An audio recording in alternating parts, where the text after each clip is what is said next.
مولانا رومی رحمۃ اللہ علیہ کو سننے کے لیے دور دور سے لوگ آتے تھے۔ ایک دن ایک طوائف جس کا نام ڈیزرٹ روز تھا بھی انہیں سننے کے لیے مسجد پہنچ گئی۔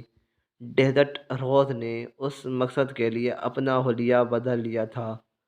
مولانا رومی رحمۃ اللہ علیہ کی گفتگو سننے کے دوران اس کے ایک پرانے گاہک نے اسے پہچان لیا۔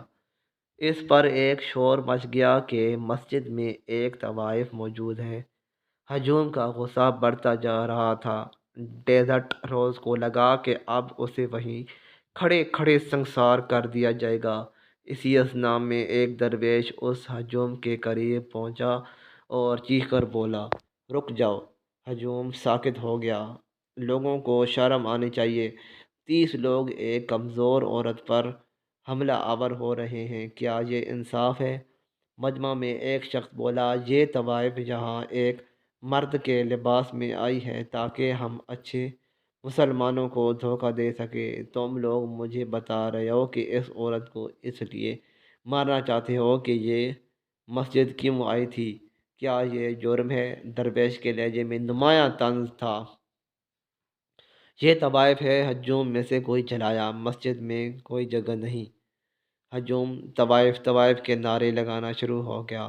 ایک نے کہا، آؤ طوائف کو مارتے ہیں۔ لگتا تھا اس فکرے نے درویش کے جلال کو مزید تیز کر دیا۔ رک جاؤ اور مجھے ایک بات بتاؤ، کیا تم واقعی اس عورت سے نفرت کرتے ہو یا اسے حاصل کرنے کی خواہش ہے؟ یہ کہہ کر اس درویش نے طوائف کا ہاتھ پکڑا اور اپنی جانب کھینچ لیا۔ طوائف درویش کے پیچھے چھپ گئی جیسے ایک بچی خطرہ دیکھ کر اپنی ماں کے پیچھے چھپ گئی ہو۔ ہجوم کے سربراہ نے درویش سے کہا، تم اس علاقے میں اجنبی ہو، تم بہت بڑی غلطی کر رہے ہو۔ تمہیں ہمارا پتہ نہیں ہے، تم اس سے دور رہو۔ کیا تمہارے پاس ایک طوائف کا دفاع کرنے سے بہتر اور کوئی کام نہیں ہے؟ درویش ایک لمحے کے لیے خاموش رہا، جیسے وہ اس سوال پر غور کر رہا ہو۔ اس نے غصے کا اظہار نہیں کیا اور پرسکون رہا۔